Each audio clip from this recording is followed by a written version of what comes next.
Hello, my name is Myrna Hines, and I would just like to give you a short testimony. This being the season of Advent, it really brings a lot of us to really think what the meaning of Advent is, and we learned through our prayer group and through the Bible study that the season of Advent is God with us, is a season for us to see God in everything that we do, see God in everything that we have done, see God in our life, see how God is there to protect us, see how God is there to guide us, see how God has guided us, how He has protected us. He does not stop. See how He provides us. He provides for us. See how that He's our doctor, He's our lawyer. See that He's our all in all. And this season of Advent has brought me to really realize how blessed and highly favored I am as a child of God because of everything that He has done for my life and what He continued to do. As many of you know, I've been diagnosed with end-stage renal failure, and I've been on dialysis for the last couple of years. And my life has been dialysis 3 days a week for the last 6 years. And also, even in that situation, I see God there. Believe it or not, there is so much that I have accomplished being on dialysis that I did not do when I was considered myself well. I also saw God in my life as I was traveling. At one time, I used to travel to various states, and I saw God in the lives of my children. I saw God in the life of my family, and I saw God in even my pets. And this is what I would just like to share with you. First, I would like to go back to the dialysis. As I said, I was diagnosed with end-stage renal failure. And that to me was one of the most devastating part of my life, which I thought anyway that it was the devastating part of my life. But it was really, I guess I could say, a blessing in disguise that I didn't see it that way.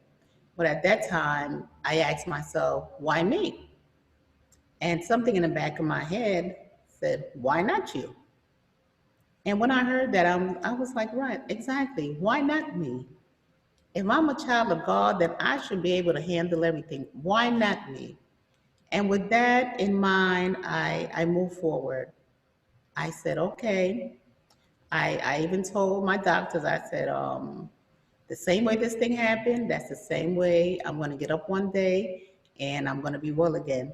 That's 6 years. It didn't happen yet, but I still have the faith that one day I will totally be well.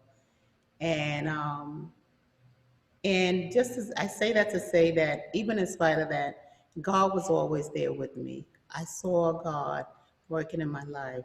I saw God waking me up in the morning time. I saw God pushing me to this is what you have to do. You have to get up. I saw God using my family, using my sister. My sister, when I first started, she will take me back and forth. She was very, very committed to taking care of me. She will take me and pick me up, and she was doing that until, thank God, I was able to drive myself, and I've been driving myself since. I saw God in my family when I told them what happened. We all cried together. They all rallied around me, and everybody wanted to help out, and everybody just wanted to make sure that I was okay. And I saw God using them to make me feel comfortable. Um, I'm going to come back to dialysis, but also I just want to. At one time, I was traveling. I was actually traveling working, and my job was to travel from state to state. And even in that, at that time, a lot of times we think that we are our own, that we do everything on our own. But really, God was there. God kept me. Took me to places I would have never thought I would have gone on my own. I was traveling by myself. I was going to a lot of these Midwestern states, A lot of these states, I will get in there late at night, and I will have to prepare myself to teach the following morning. And God always made it possible that there was someone there to pick me up, someone there to wait for me, someone there to take me to my destination, someone there to bring me back to the airport. The whole time I was traveling, I never had an issue. I never got sick. I never got hurt. God was there with me. God was in those, every single person He put in my life. I saw God through them. I thank God, and I thank God so much for keeping me at that time. And that was an experience at that time. Through that time, I also saw that I needed to get some credentials. So once I finished traveling, I went back to school. I said at this time I needed credentials, and I went back to school because I believed I wanted to teach for the rest of my life, but God had other plans for me. So I did, I completed my degree, my associate degree, and then I went back and I got my bachelor degree. And I thank God for even that, even all of those milestones that He guided me to. I just thank God for being there, for always supplying all of my needs. Even my financial aid was provided, even to the point that when I got sick, the financial aid was no longer. He provided benefits. He gave me the benefits. He gave me the finance. Everything was, He cleaned the slate. He cleaned it for me. And I thank God for that. As I mentioned before, how I ended up how I ended up at St. Thomas is through the dialysis. Through my illness, I was at home at the time. I was attending church at CCC, where Pastor Bernard is the pastor there, and he had a sermon on leaving our comfort zone and trying something that's outside of our comfort. And this is where, when I decided to volunteer at St. Thomas. And this is what brought me here at St. Thomas. And I've been a volunteer since I just became a member. I believe in March, I just became a member, but I was a volunteer. I was not a part of CCC, I'm sorry, I was not a part of St. Thomas all those years that you saw me back and forth here. And coming to St. Thomas was not something that I ever planned or ever thought that I would do, but there was God also. He's the one that brought me here. I thought I was here on my own, but no, He brought me here. And at St. Thomas, I was able to see God again. I'm like, at St. Thomas, yes, at St. Thomas, I was able to see God working in my life and working around me. I saw God in the people here that they just embraced me. They just took me in. I saw God in Father Sully, the shepherd of the church. I saw him. He just, when I came here, he don't know that he was more of a blessing to me than anything else, because opened up he just opened up his heart to me. He just opened up the church to me. He just, said, this is where you're at and this is what you're doing. As much as I used to fuss with him and complain, but really deep down, I appreciated everything that he did. And I saw the people here. They were kind to me. They worked with me, and I saw God in each and every one of them. And I saw God in each situation that I had to deal with. Sometimes some was hard. It's never easy, but thank be to God, I was able to accomplish what I need to accomplish. Also, most of you may not know, but I do live by myself. I don't live with my mother, but I do have my own apartment. And living by myself is, sometimes we do get ourselves where we do have pity party, and sometimes I want to have pity party. But here goes God again. I have two cats, and even in my cats, I can see where God is working in my life.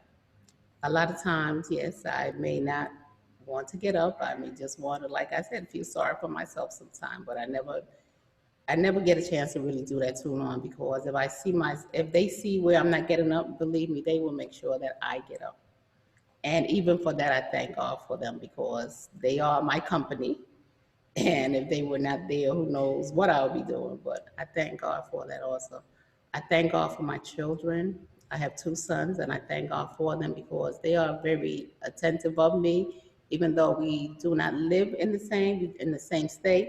But they're very attentive of me, and I thank God for how God has used them and how God is continuing to bless their lives and making them prosperous. I thank God. I thank God. I thank God. Back to dialysis.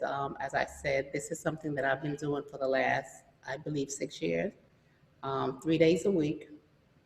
And I see God even there. God has placed, I have two of the most wonderful technicians, and they are also Haitian, two male, and they are so attentive of me.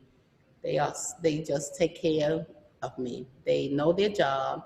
And like I said, dialysis is not the most exciting thing, but I've learned how to deal with it.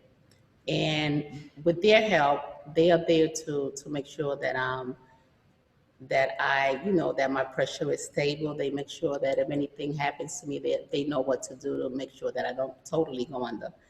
And I thank God for them, and I see God working in their life. I am so blessed and highly favored with everything that I see God doing in my life, even at the point where I'm on dialysis, but God is still working in my life, and He's still continuing to bless me, even in that situation.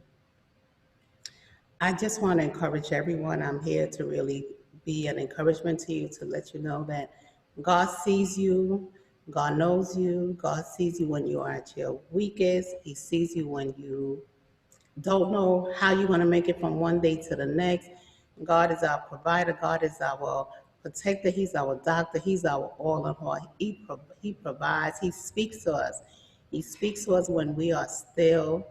That's one thing I learned during this time of Advent, that how God speaks to us. He just wants us sometimes to just be still and say nothing. Just be still and listen to Him. And He will guide us, and He will take us to where He wants us to go. I don't know what tomorrow holds for me, and I don't really care. At this point, I just know that God loves me, whether I'm on this earth for one more day or one more year, or how long, but I know God loves me, and because He loves me and He cares for me, this is what I'm holding on to, and I want you to hold on to the same thing, to know that there's no issue, there's no problem, there is no condition that God will not give you a way of escape, that God will not make sure that you are taken care of. And I am an example of that. God has been taking care of me since, and He will continue to take care of me until I die. Thank you, thank you, thank you.